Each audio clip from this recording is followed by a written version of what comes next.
Welcome to another edition of Homebrew. I'm Tom Brennan. I actually have been sitting on this recipe for a while for a number of different reasons. And it has nothing to do with the fact that when I brewed it, it literally took me 20 minutes to brew it, to boil it. Chilling it took a little bit longer. It's a bit of an odd choice of beer. I don't know, leave it in the comments. What I've done is I've put grape juice in essentially a low-gravity beer to see what would happen. And this is what has become of it. Now, the genesis for this beer actually came a while back when I was brewing a Belgian.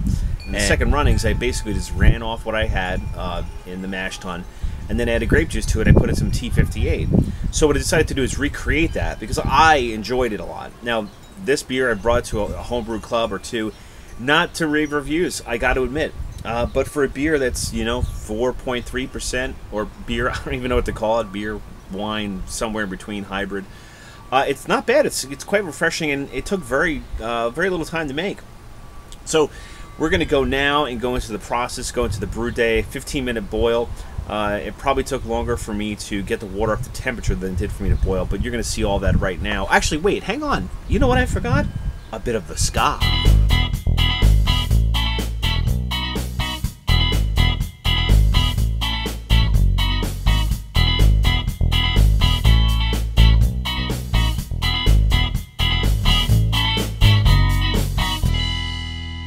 First step we're going to do is we're going to heat up the water here to about 160 degrees. So we're going there. It'll take another couple minutes for us to get there. While we're doing that, I want to talk to you about the ingredients that we're going to use today in this 15-minute boil. First off, we have 3 pounds of golden light dry malt extract. I'm also going to toss in the mash here, in the mini mash, a half a pound of Vienna. What that's going to do is going to add a little bit of malt body to this concoction, we'll call it. Also have some sugar, which is going to dry it out. It'll work well with the Belgian yeast, which I have just a simple dry Safale T58 yeast.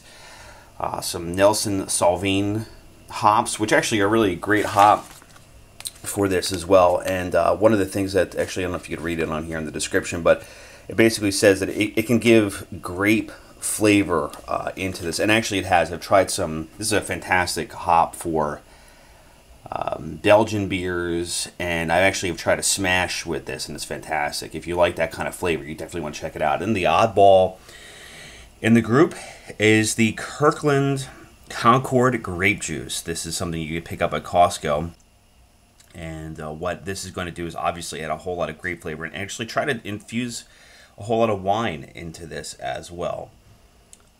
The thing we're going to try to shoot for, now that this is a 15-minute boil, is to do about 25 IBUs. So we're looking at this alpha acid's about 11.7. So the whole ounce of hops is going to go in here. It's a fairly simple process, and it should be very quick.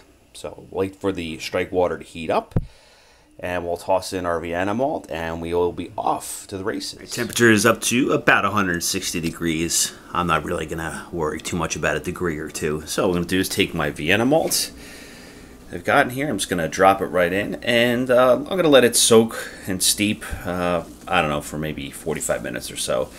And I'll try to keep temperature as we're going along. One thing I forgot to mention before I started, I actually put 4 1/4 gallons of water in here because I'm going to be adding 3 quarts of the Kirkland apple juice in there, so that'll make it a 5-gallon batch.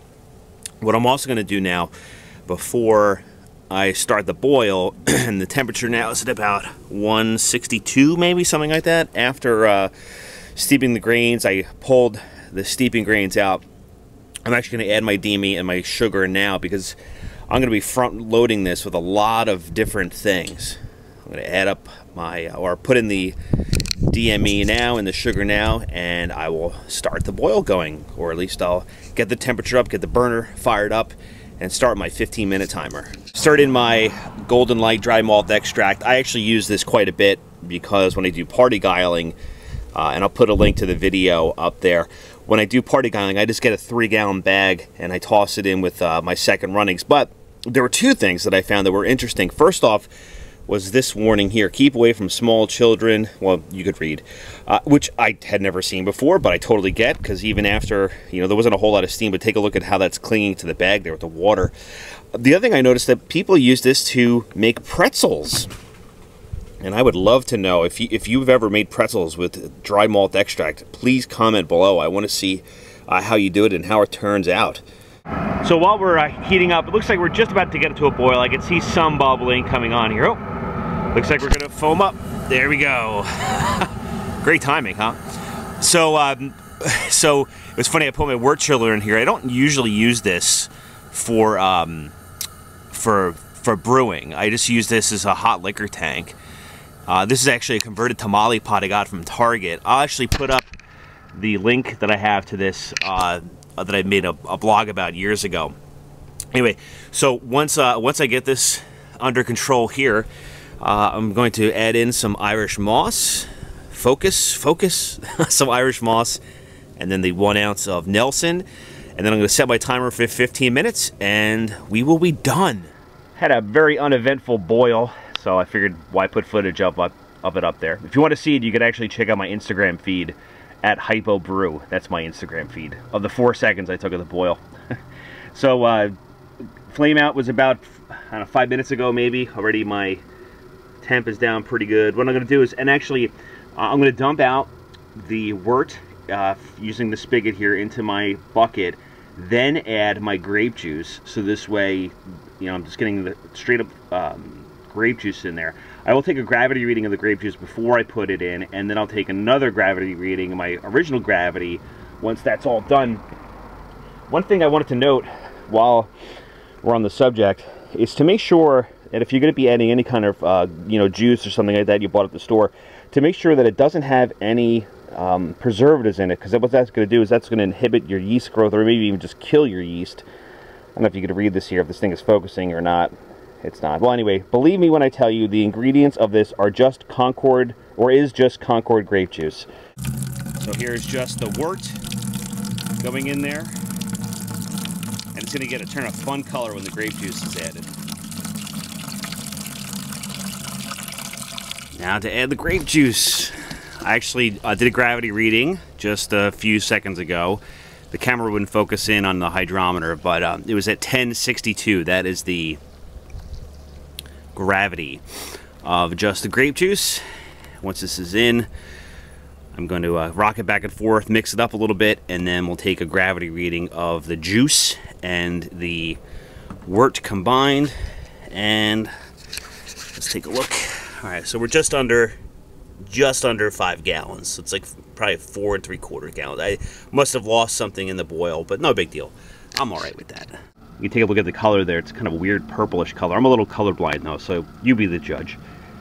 I'm going to add my yeast in here. Oh, by the way, the gravity of the mix is at 1042, I think 1043, which is not bad. I'm actually looking more for flavor than alcohol in this, so we'll see what happens.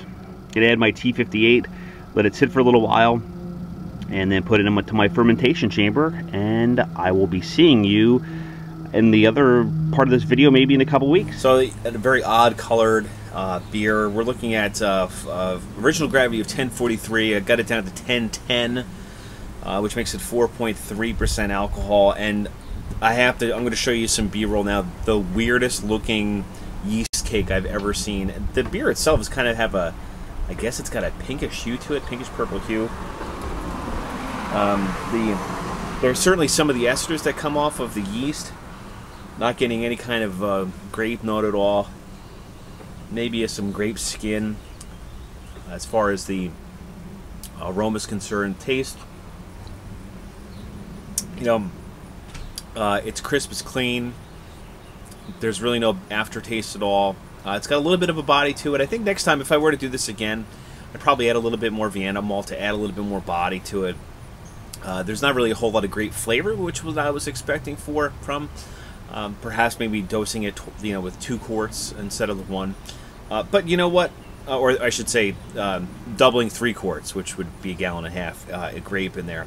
But you know, this kind of, you know, reminds me kind of why we get it to homebrew. Just kind of mess with things and see how things turn out. And like I said, I brought it to a couple of homebrew clubs, and Not a great response, not of like, wow, this thing is great. More of kind of people scratching their head at it, because it is kind of it's different than what you're used to. I won't call it odd, but it's different than what you're used to.